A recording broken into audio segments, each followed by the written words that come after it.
Romans 8 उसका 1 से 3, Romeo की पुस्तक 8 अध्याय उसका 1 से 3, यहाँ पे लिखा, अब जो मसीह यीशु में है उन पर दंड की आज्ञा नहीं, क्योंकि वे शरीर के अनुसार नहीं वरन आत्मा के अनुसार चलते हैं।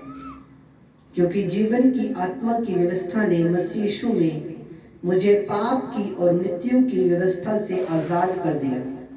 क्योंकि जो काम व्यवस्था शरीर के कारण दुर्बल होकर ना कर सकी, उसको परमेश्वर ने किया था, अर्थात अपने ही पुत्र को पाप में शरीर की समानता और पाप बलि होने के लिए भेजकर शरीर में पाप पर दंड की आज्ञा दी। यहाँ पे क्या लिखा कि जो मसीह यीशु में है उन पर दंड की आज्ञा नहीं, क्योंकि वे शरीर के अनुसार नहीं वरन आत्मा के अनुसार चलते हैं।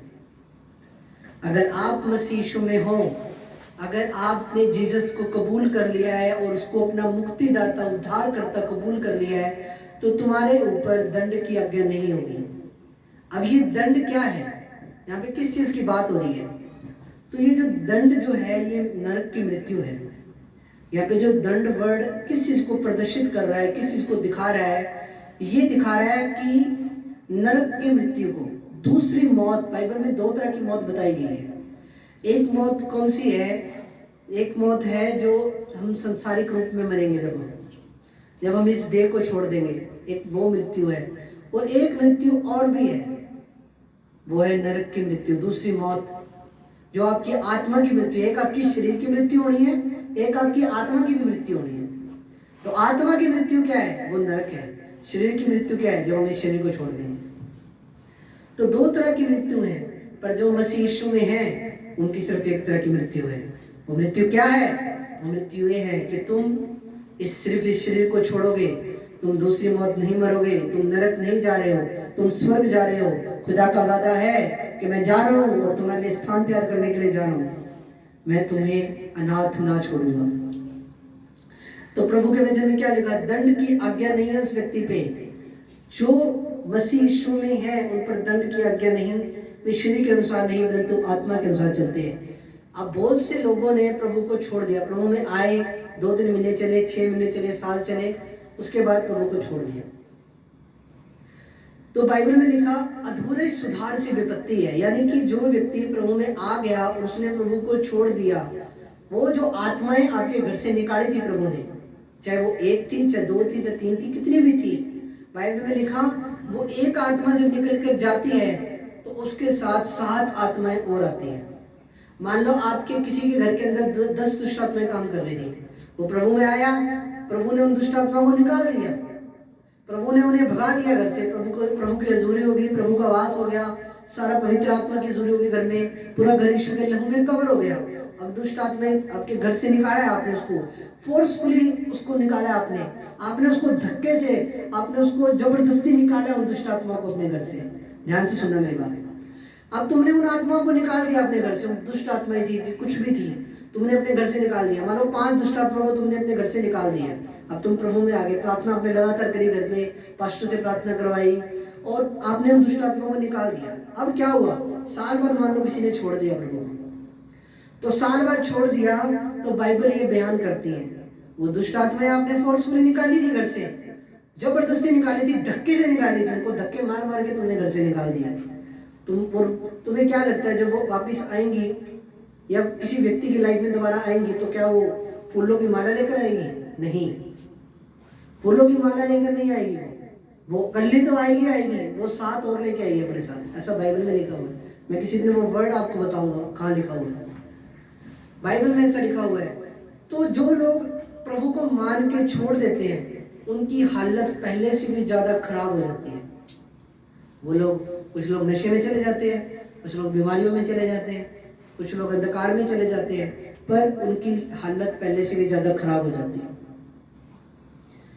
अगर कोई व्यक्ति प्रभु में आया है तो वो सोच समझ के आए, और बाइबल में लिखा प्राण देने तक वफादार रहे प्रभु के साथ, प्राण देने तक, जब तक तेरी मृत्यु ना हो जाए, जब तक तू इस देह को छोड़ ना दे, तब तक खुदा के साथ वफादार रहना है।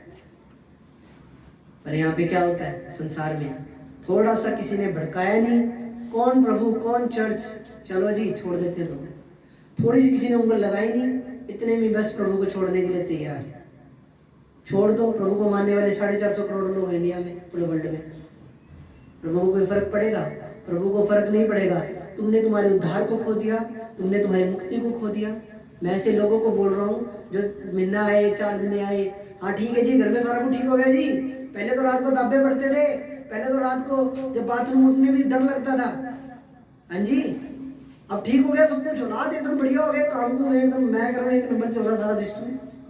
प्रभु ने चंगे उनके काम लगा दिए, चंगे प्रभु ने उनका सिस्टम बिठा दिया बढ़िया। चंगी दुष्ट आत्माएं सारे घर में अब आराम से सो रहे हैं, बच्चा अकेला सो रहा है आराम से बेड पे। प्रभु में आने के बाद इतनी बरकतें मिली। अब ठीक है, अब सबको ठीक हो गया, अब कौन जाए इतनी दूर चर्च? चर्च नहीं जाया जाता जी, 3 किलोमीटर जाना बड़ा मुश्किल है। अब चर्च नहीं जाया जाता, अब चर्च जाना बड़ा मुश्किल लगता है। अरे उन दिनों को याद करो जब दब्बे पड़ते थे, जब दुष्ट आत्माएं दिखाई देती थी घर में, जब घर में अंधकार दिखता था, जब 4-4, 5-5 जने भी इकट्ठे सोते थे घर में, एक कमरे में सोते थे, फिर भी डर लगता था। उन टाइमों को बंदा भूल जाता है। विश्वासी का बरकत लेते टाइम वो कुछ और होता है, बाद में वो कुछ और होता है। मैं ऐसे लोगों की बात कर रहा हूँ जो, क्या उन लोगों की मैं बात करूँ, क्या उनको मैं बोलूँगा? 4 महीने आए, 6 महीने आए, छोड़ दिया प्रभु को, साल ठीक है जी, काम कुम चले गया जी बढ़िया, सारे जिस काम के लिए आए गए थे चर्च वो काम अपना हो गया। अब कौन प्रभु, कौन पास्टर? हाँ जी, अरे जो पास्टर ने इतनी मेहनत करी तुम्हारे लिए, 3-3 दिन 4-4 दिन दुष्ट आत्मा से फाइट की, तुम्हारे घर की दुष्ट आत्मा जो तुम्हारे घर में खेलती थी उनके साथ फाइट की, वो कलीसिया नहीं देखती, वो नहीं देखती। मैं ऑनलाइन बोल रहा हूँ, कोई नहीं देखती, वो कलीसिया नहीं देखती। वो कलीसिया ये चीज नहीं देखती कि जो दुष्ट आत्माएं तुम्हारे घर की थी, पास्टर ने अपने पास बांध रखी है, उनके साथ रोज पास्टर की फाइट होती है, वो चीज नहीं देखती कलीसिया। छोड़ने में मिनट मारती है। छोड़ो मत, अपने उद्धार को खो मत, कभी अपने उद्धार को खोना मत। प्रभु ये नहीं चाहता, प्रभु ये नहीं चाहता कि तुम सूअर की जिंदगी जियो। सूअर को जितना मर्जी साबुन से नहलाओ, जितना मर्जी सब्जी से नहलाओ, किसी मर्जी से नहलाओ, फिर जाके वो जाके कीचड़ में लेट जाएगा जाके। प्रभु नहीं चाहता कि कोई भी विश्वासी एक सूअर जैसी जिंदगी जिए। प्रभु ये चाहता है कि हम एक अच्छा साफ सुथरा जीवन जिए। हालेलुया। एक दुष्ट आत्मा गई है घर से तो 7 और आएंगी, अगर 10 गई है तो 70 आएंगी, अगर 50 गई है तो कितनी आएगी? 50 आएंगी। हाँ जी, 50 गई है तो कितनी आएगी? सो हिसाब लगाओ। हाँ जी, तो लोगों को सोचते नहीं है, मेरा कुछ नहीं गया, मेरी वाइफ का कुछ नहीं गया, प्रभु का कुछ नहीं गया। उन्होंने खुद भरी थाली पे ठोकर मारी ऐसे लोगों ने, उनको आने वाले टाइम में पता लग जाएगा। हाँ जी, फिर जब अंधविश्वास में जाएंगे, फिर ये काट वो काट, ये खून खराबा वो खून खराबा, फिर जब दोबारा इन चीजों में जाएंगे फिर पता लगेगा। हालेलुया। सच्चे प्रभु के साथ चलने को कोई बंदा तैयार नहीं। हर संडे चर्च आने के लिए बंदा तैयार नहीं, दूर लगती है चर्च, 3 किलोमीटर। वाल्मीकि चौक से चर्च हमारी 3 किलोमीटर है, पर बहुत दूर लगती है, पता नहीं कितनी दूर लगती है।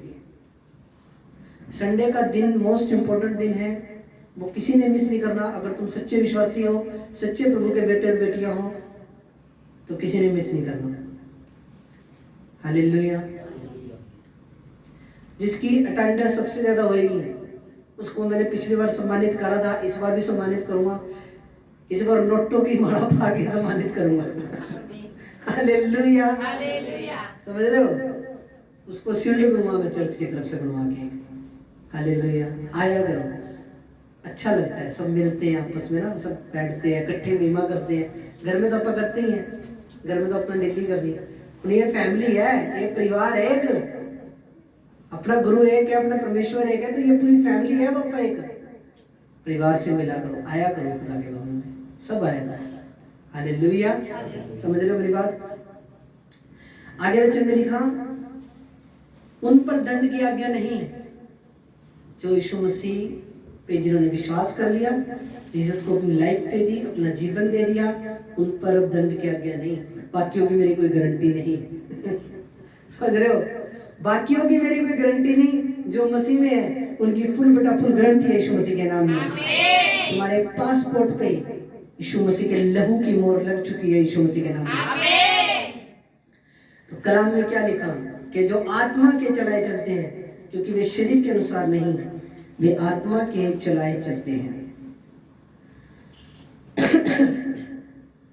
परमेश्वर आत्मा है और हमने रूह और सच्चाई से उसकी आराधना करनी है, उसकी वर्शिप करनी है। कोई भी व्यक्ति परमेश्वर के वचनों पे नहीं चल सकता जब तक वो पवित्र आत्मा की अगुवाई में ना आए। मैं अपनी सेव का एक एक्सपीरियंस शेयर कर रहा हूँ आपके साथ। अगर पवित्र आत्मा के द्वारा आप नहीं चल रहे हो, आप प्रभु के वचनों को पूरा भी नहीं कर पाओगे। चाहे उसमें चर्च आने का दिन वचन है, चाहे उसमें दशमांश देने का वचन है, चाहे उसमें कोई भी वचन है, तुम उन वचनों को फॉलो नहीं कर पाओगे। इस वचन को ध्यान से घर जाके पढ़ना, अपने डीप बातें बता रहा हूँ आज मैं, यूट्यूब पे सुनना शाम को वचन इसको। कोई भी व्यक्ति, एक बार मैं फिर बोल रहा हूँ, कोई भी व्यक्ति प्रभु के वचनों को तब तक पूरा नहीं कर सकता जब तक वो व्यक्ति प्रभु के आत्मा के चलाए ना जाए। तुम्हें पवित्र आत्मा के अनुसार चलना है।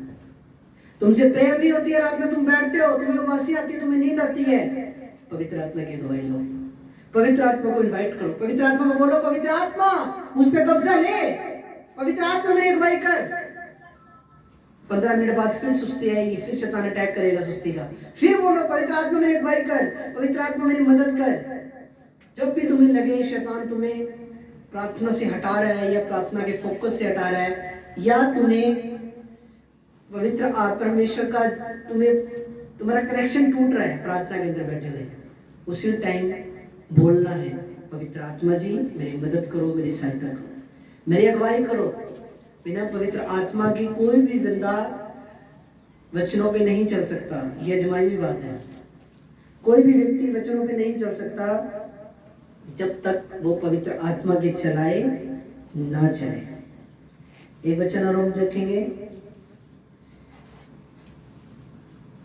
रोमियो 1:9 में लिखा हुआ है, रोमियो 1:9 में लिखा, परमेश्वर जिसकी सेवा मैं अपनी आत्मा से उसके पुत्र के सुसमाचार के विषय में करता हूँ, वही मेरी गवाह है कि मैं तुम्हें किस प्रकार लगातार स्मरण करता हूँ। यहाँ पे पौलुस क्या कह रहा है? परमेश्वर जिसकी सेवा मैं अपनी आत्मा से, इसके द्वारा अपनी आत्मा से उसके पुत्र के सुसमाचार के विषय में करता हूँ। यानी कि पौलुस क्या कह रहा है कि मैं आत्मा से सेवा करता हूँ, अंदर से, फॉर्मेलिटी नहीं करता, फॉर्मेलिटी नहीं करता, मैं अंदर से करता हूँ प्रभु की महिमा। मैं अंदर से, हार्ट से, रूह सच्चाई से मैं परमेश्वर की सेवा करता हूँ, प्रभु का सुसमाचार फैलाता हूँ, यीशु मसीह के बारे में लोगों को बताता हूँ। और ये चीज सिर्फ ऊपर ऊपर से नहीं है, ये अंदर से है, रूह और सच्चाई से। तुम्हें खुदा की सेवा करनी है तो रूह और सच्चाई से करनी है। अगर तुम्हें प्रभु का सुसमाचार फैलाना है तो रूह और सच्चाई से करना है। कोई भी काम करना है तो अंदर से करना है और मन लगा के करना है। आप किसी भी काम में परफेक्ट नहीं हो सकते जब तक आप उस काम के अंदर मन नहीं लगाओगे। चाहे वो सेवा है, चाहे कुछ भी है, सेवा करनी। प्रभु की कॉलिंग तो चलो आई, वो एक बात थी, प्रभु ने मेरे को बुलाया, चुना, दर्शन देके, वो एक अड्ड बात थी। पर मेरा खुद का भी इंटरेस्ट था पास्टर बनने का और सेवा करने का। मेरा खुद का एक मन था प्रीच करने का, मेरा खुद का मन, मुझे अच्छा लगता है प्रीच करना। चाहे मेरी बॉडी में कोई मर्जी दिक्कत हो, पर मुझे अच्छा लगता है प्रचार करना खुदा का, मुझे रिलीफ मिलता है। नहीं तो जो आग मेरे अंदर है, जो प्रभु ने मुझे दी हुई है, अगर मैं इसे बाहर ना निकालूं, ये आग मुझे अंदर ही अंदर खा जाएगी। समझ रहे हो? जो आग मेरे अंदर है, जो प्रभु ने मुझे दी है, अगर मैं प्रचार ना करूं और उस फायर को ना निकालूं अपने अंदर से, तो ये फायर अंदर ही अंदर मुझे खत्म कर देगी। हालेलुया! इतनी ज्यादा ताकत है खुदा के अंदर। परमेश्वर आत्मा है और रूह और सच्चाई से उसकी महिमा करनी है। खुदा के कामों को करना है तो रूह और सच्चाई से करना है, आत्मा से करना है, अंदर से करना है, बाय हार्ट करना है, पूरे मन से करना है, पूरे सच्चाई से करना है, पूरी आत्मा से करना है। फॉर्मेलिटी टाइप नहीं करना। कभी पास्टर जी ने वो काम बोल दिया अगर, तो फॉर्मेलिटी नहीं, उसका 100% दो। अगर तुम 100% दोगे, मैं तुम्हें अगला काम दूंगा। हालेलुया! अगर मुझे लगेगा कि नहीं, इसने 100% नहीं दिया, मैं तुम्हें वो काम नहीं दूंगा। इसलिए कोई भी काम बोलूं उसे 100% करना है, क्योंकि मैं नहीं बोलने वाला, परमेश्वर का आत्मा है बोलने वाला। मैं नहीं बोलता हूँ किसी को, ये प्रभु का भवन है, प्रभु का घर है, प्रभु का आत्मा है रहता है, परमेश्वर इस घर में रहता है। मैं नहीं बोल रहा हूँ, खुदा का घर है, खुदा के लिए करना है। चाहे कोई भी सेवा कर रहा है वो खुदा के लिए कर रहा है, और वो रूढ़ सच्चाई से करे। चाहे कोई ये सोच के कर रहा है कि पास्टर को खुश करने के लिए कर रहा है तो मत करो, हमें प्रभु को खुश करना है। मैं भी प्रभु को खुश करने के लिए सेवा कर रहा हूँ, और हम सब ने भी प्रभु को खुश करने के लिए ही प्रभु की सेवा करनी है। चाहे उसमें कोई वीडियो बनाने वाला है, चाहे कुछ भी है, वो हमेशा यही सोचे कि मैं प्रभु की सेवा कर रहा हूँ, मैं प्रभु के कामों को कर रहा हूँ, मैं खुद के लिए नहीं, मैं पास्टर के लिए नहीं, मैं उस जीवित खुदा के लिए कर रहा हूँ, मैं जो भी कर रहा हूँ। हालेलुया। कई लोग अपने इमोशंस के हिसाब से चलते हैं। इमोशंस को हिंदी में शायद संवेग बोलते हैं, वो आपको समझ में नहीं आए। इमोशन समझो, आप अपने इमोशंस के हिसाब से चलते हैं, पर हमें इमोशंस के हिसाब से नहीं, हमें आत्मा के अनुसार चलना है। इमोशंस के हिसाब से जो बंदा चलेगा वो कभी प्रभु की महिमा नहीं कर पाएगा, क्योंकि दुख सुख इंसान की लाइफ में आते रहने।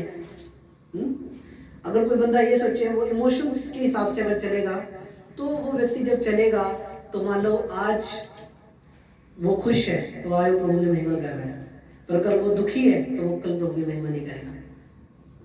हाँ जी, आज तुम्हारी टेबल के ऊपर अगर खाना है तो तुम, वो बंदा जो इमोशंस के हिसाब से चलेगा उसकी बात करो। अगर उसके टेबल पे खाना है तो वो प्रभु की महिमा करेगा, हालेलुया करेगा, धन्यवाद करेगा। जो उसके टेबल पे खाना नहीं है वो प्रभु को धन्यवाद नहीं करेगा। उसकी जेब में पैसे हैं तो वो बड़ा खुश होएगा, बड़ा प्रभु को धन्यवाद करेगा। जिस दिन उसकी पॉकेट में पैसे नहीं होंगे उस दिन वो प्रभु को धन्यवाद नहीं करेगा, क्योंकि वो कैसे चल रहा है, इमोशन से चल रहा है अपने। इसीलिए जो सुख और दुख है, वो उस सुख और दुख इमोशंस के हिसाब से जो बंदा चलेगा वो व्यक्ति कभी भी प्रभु की महिमा नहीं कर सकता। इसीलिए प्रभु ने बोला कि तुम आत्मा के अनुसार चलना हमेशा। हालात भी रोक नहीं सकते मुझे तेरी प्रस्तिश करने से, ये सॉन्ग है कि हालात क्या है मेरी लाइफ में, आज क्या हालात चल रहा है। मेरे घर में किसी की डेथ हुई है, मेरे घर में किसी की बर्थडे पार्टी है, खुशी का माहौल है, दुख का माहौल है, तो ये चीज डिसाइड नहीं करेगी कि मैं घुटने लगा के उस दिन प्रभु का धन्यवाद करूंगा कि नहीं करूंगा।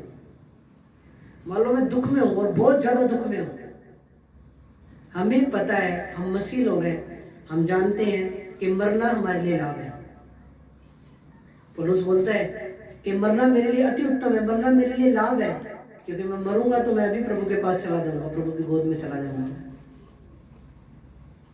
तो समझो उस चीज को कि इमोशंस के हिसाब से कभी नहीं चलना। जब इमोशंस के हिसाब से चलेंगे तो मान लो गवाही अगर लेट हो रही है तो हम दुख में चले जाएंगे और हम प्रभु को धन्यवाद नहीं करेंगे और ना ही प्रभु की महिमा करेंगे। हाँ जी, मान लो घर में कोई हालात खराब चल रहे हैं, फाइनेंशियली हालात खराब चल रहे हैं, जे बंदा इमोशंस के हिसाब से चलने वाला हो गया, इमोशंस के हिसाब से चलने वाला हुआ, तो वो खुदा की महिमा नहीं करेगा। बोलेगा प्रभु तूने मेरी लाइफ में कराई किया, प्रभु तूने क्या ही किया मेरी लाइफ में, प्रभु मैं तो इतने दुखों में हूँ, मेरी लाइफ में तो ये नहीं हुआ, वो नहीं हुआ। वो क्रिटिसाइज करेगा, खुदा की आलोचना करेगा। पर जो बंदा आत्मा के अनुसार चलेगा उसको पता है चाहे मैं दुख में हूँ चाहे मैं सुख में हूँ, मैं मेरे इमोशंस के हिसाब से नहीं, मैं परमेश्वर की आत्मा के हिसाब से चलूंगा और मैं हर परिस्थिति में खुदा का धन्यवाद करूंगा। और यही अत्युत्तम चीज है, क्योंकि अब बलिदान पशुओं का नहीं, अब बलिदान भेड़ और बकरियों का नहीं, अब बलिदान किस चीज का है, अब धन्यवाद का बलिदान है। तो तुम्हारे हालात क्या चल रहे हैं तुम्हारी जिंदगी में, ये डिसाइड नहीं करेंगे कि आज रात तुम प्रार्थना करोगे कि नहीं करोगे। तुम्हारे हालात क्या से चल रहे हैं, हाँ जी, वो ये चीज डिसाइड नहीं करेंगे कि तुम घुटने आज खुदा के सामने लगाओगे कि नहीं लगाओगे। तुम अपनी एक हैबिट बनाओ कि घुटने लगेंगे, हालात कैसे मर्जी है, क्योंकि हालात बदल जाएंगे। पर जे तुम्हारा खुदा के साथ रिश्ता सही है, हालात बदलेंगे, उन्हें बदलना पड़ेगा यीशु मसीह के नाम में। उसके पास दूसरा ऑप्शन नहीं है, हालातों के पास दूसरा ऑप्शन नहीं है, उन्हें बदलना ही पड़ेगा। क्योंकि तुम जिसकी महिमा कर रहे हो वो जीवित है, वो महान है, वो राजाओं का राजा है, पूरे ब्रह्मांड का, पूरे कायनात को बनाने वाला जीवित परमेश्वर है। आज जब उसे पुकारते हैं वो आता है, उसकी हजूरी आती है। ताड़ियां बजती हैं आपकी। हालेलुया। उसको आत्मा में आप महसूस करते हो कि कुछ ना कुछ हुआ है, आपके रोंगटे खड़े हो जाते हैं। जब ऑयल प्रेयर होती है आपके रोंगटे खड़े हो जाते हैं, आपको महसूस होता है कि नहीं कुछ ना कुछ हुआ है, किसी ने मुझे छुआ है, कुछ ना कुछ मेरे ऊपर अनॉइंटिंग आई है, कुछ स्पर्श हुआ है मेरे ऊपर। ये क्या है? ये प्रभु की हजूरी है। तो इमोशंस के हिसाब से कभी भी नहीं चलना। हाँ जी, जी इमोशंस के हिसाब से चलोगे कभी प्रभु की महिमा नहीं कर पाओगे, क्योंकि सुख और दुख तो आते ही रहने जी। हाँ जी, सुख और दुख चलते ही रहने हैं, और ये धरती पे जब तक हमें तब तक चलेंगे, इसको कोई नहीं रोक सकता। जब आप सोचे हमारे घर के सारे परिवार के मेंबर अमर हो जाए जी, हाँ जी, पर नहीं, मृत्यु आनी, एक मृत्यु आनी है। वैसे हम अमर हैं, इसमें कोई शक नहीं है कि हम अमर नहीं हैं, हम अमर हैं, हमें अनंत जीवन मिल चुका है, हम प्रभु के बेटे और बेटी हैं, हम अमर हैं, हम स्वर्ग जा रहे हैं, हमारा सिर्फ शरीर बदलेगा। पर एक मृत्यु जरूर है, जो संसारिक मृत्यु है। पर दूसरी मृत्यु हमारे लिए नहीं, दूसरी मृत्यु हमारे लिए नहीं है। दूसरी मृत्यु किसके लिए है? दूसरी मृत्यु जो प्रभु में नहीं है, जो खुदा की, जिन्होंने खुदा के अनुग्रह को तुच्छ जाना, यीशु मसीह की कुर्बानी को नहीं समझा कभी भी, दूसरी मृत्यु उनके लिए है। हाँ जी, हमारे लिए दूसरी मृत्यु नहीं। तो हम आत्मा के अनुसार चलेंगे, अपने इमोशंस के हिसाब से नहीं चलेंगे। आज प्रभु से वादा करके जाना है जब मीटिंग खत्म होगी कि प्रभु आज के बाद मैं मेरे इमोशंस के हिसाब से नहीं चलूंगा, चाहे मेरी लाइफ में दुख है, सुख है, हालात कैसे भी हैं, मैं हर हालातों में रह के तेरी महिमा करूंगा और तेरे नाम को ऊंचा करूंगा। जो हर हालात में रह के, जो दुखों के अंदर जिन्होंने प्रभु को नहीं छोड़ा, मैं सैल्यूट करता हूं लोगों को, मेरा सैल्यूट है उन लोगों को, मैं दिल से रिस्पेक्ट करता हूं। जब तक जीऊंगा तब तक तुम्हारी इज्जत करूंगा, रिस्पेक्ट करूंगा। तुमने अपने बुरे हालातों में, अपने दुखों में प्रभु को नहीं छोड़ा, तुम अड़े रहे, खड़े रहे, तुम एक फाइटर की तरह तुम खड़े रहे। हाँ जी, पर तुमने प्रभु को त्यागा नहीं, तुम प्रभु के साथ बने रहे और प्राण देने तक तुम विश्वासी रहे। मैं सैल्यूट ठोकता हूं तुम्हें यीशु मसीह के नाम में, मैं तुम्हें आशीषित करता हूं यीशु मसीह के नाम में। हालेलुया। परमेश्वर की आत्मा के हिसाब से चलना है, प्रभु की अगुवाई मांगनी है हर चीज में, हर चीज में प्रभु की अगुवाई मांगनी है। सच्चा विश्वासी वही है जो प्रभु की अगुवाई मांगेगा हर चीज के अंदर। हाँ जी, मेरी आदत रही शुरू से ही, मैं प्रभु की अगुवाई मांग के ही हर काम करता हूँ, और आज के बाद आप भी हर काम करोगे और प्रभु की अगुवाई में रह के करोगे यीशु मसीह के नाम में। अपने अगुवाई में रह के करना है, अपने अगुवाई मांगनी हर चीज में। आप पेपर देने जा रहे हो, प्रभु की अगुवाई मांगोगे, काम पे जा रहे हो, प्रभु की अगुवाई मांगोगे, आप अपने बिजनेस को चला रहे हो, आप प्रभु की अगुवाई मांगोगे, हर चीज में आप प्रभु की अगुवाई को मांगोगे आज से। हालेलुया। परमेश्वर आत्मा है और हमें रूह और सच्चाई से उसकी आराधना करनी है। हालेलुया। मसीह यीशु में जो लोग हैं उन पर दंड की आज्ञा नहीं है। आप मसीह यीशु में हो तो आप पर दंड की आज्ञा नहीं है, और बने रहना है, अपने विश्वास को बनाए रखो। मैं बता रहा हूँ, बहुत लोग आएंगे, शैतान पूरी ताकत लगा देगा आपके विश्वास को कमजोर करने के लिए। हो सकता है आपके रिश्तेदार आपको धमकियां दें, अरे अगर तू यीशु को मानेगा तो हम तेरे साथ नहीं बढ़ते हैं। हाँ जी, हो सकता है आपका बेस्ट फ्रेंड आपको धमकी दे, और तू यीशु मसीह को मान गया, हम तेरे साथ नहीं बढ़ते हैं, तेरी मेरी खत्म आ। हो सकता है आपके टीचर, आपके गुरु, कोई भी हो सकता है।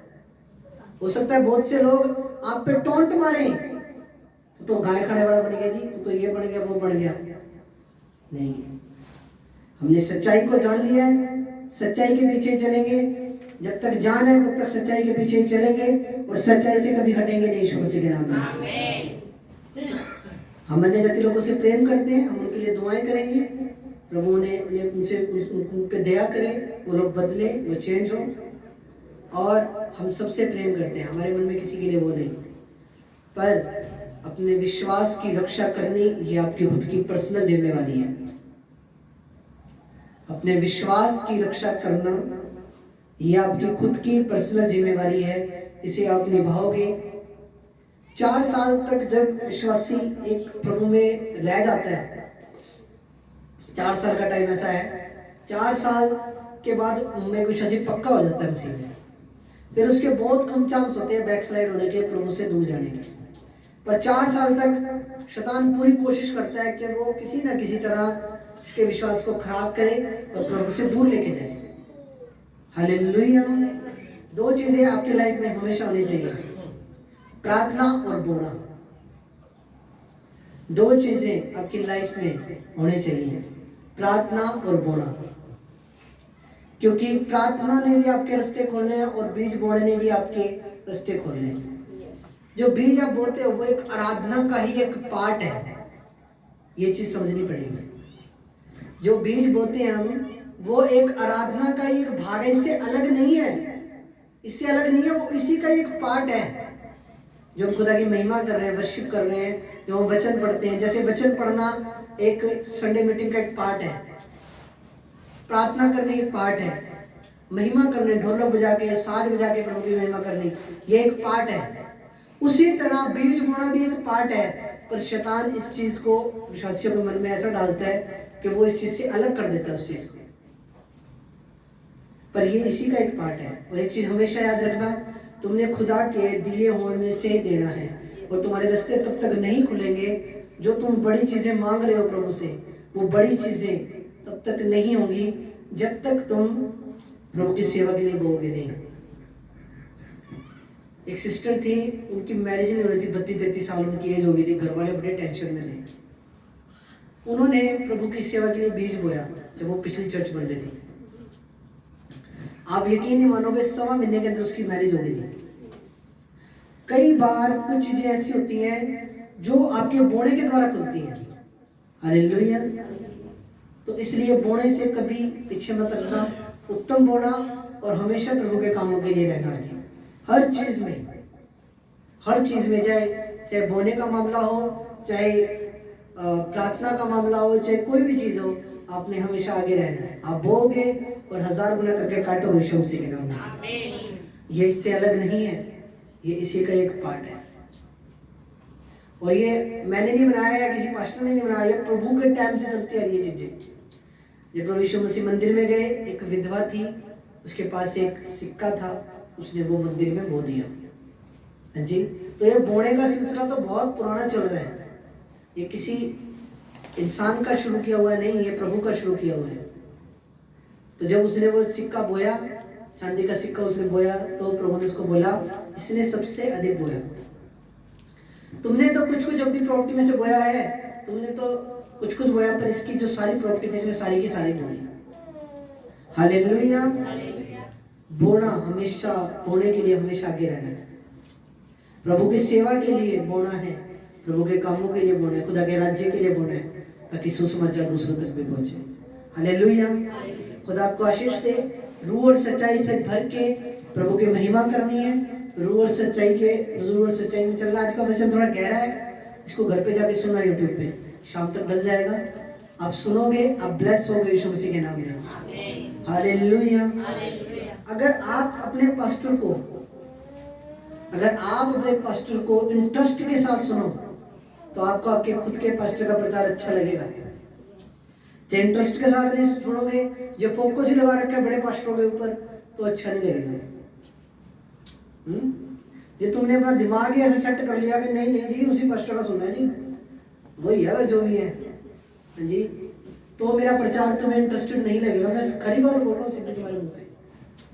पर जे तुम इंटरेस्ट से सुनोगे कि नहीं, मेरे मैन ऑफ गॉड है, मेरे पास्टर है, मेरे स्पिरिचुअल फादर है, नहीं मैं सुनूंगा, नहीं मेरे अगुए हैं, नहीं मैं सुनूंगा, फिर जे इस वे से सुनोगे और इस मन से सुनोगे, मेरा प्रचार ही तुम्हें 100 गुना ब्लेस कर देगा यीशु मसीह के नाम में। मेरे को पता है घर जाके सुनते नहीं है, पर सुना करो। ये आपकी पूरे हफ्ते की रोटी होती है, जो संडे वाली होती है ना रोटी, ये पूरे हफ्ते की रोटी है, इसे पूरा हफ्ता सुना करो। ये पूरे हफ्ते का भोजन है जो आज मैंने दिया आपको।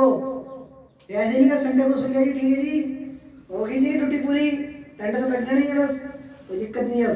पर ये पूरे हफ्ते की रोटी है, इसे पूरा हफ्ता सुनना है आपने। फेसबुक पे सुन सकते हो, यूट्यूब पे सुन सकते हो, पर ये तुम्हारे पूरे हफ्ते की रोटी है यीशु मसीह के नाम में। ये नॉर्मल प्रचार नहीं है, ये बहुत पावरफुल प्रचार है। खुदा आप सबको आशीष दे। तो आओ हम प्रार्थना करते हैं जो वचन आपने सुने। मेरे महान और पवित्र परमेश्वर सर्वशक्तिमान जलाली खुदा प्रभु, जो वचन आपकी कलीसिया ने सुने हैं, मैं विश्वास करता हूँ आपने इन्हें छुआ है, आपने इनको टच किया। ये वचन के दिल रूपी पट्टियों पे लिखा जाए, कोई अंधकार, कोई शैतानी ताकत इन वचनों को चुरा ना पाए। ये तुझे जाने, तुझ पे समझे, तुझे अपना दिल दे, तुझे अपना जीवन दे प्रभु, तुझ में बने रहे सदा। खुदावंद आशीष दो प्रभु, ये वचन सुनने वाले इस आशीष को पाए, तो अपना जीवन तुझे देने पाए प्रभु, यीशु मसीह के नाम से आमीन। हालेलुया।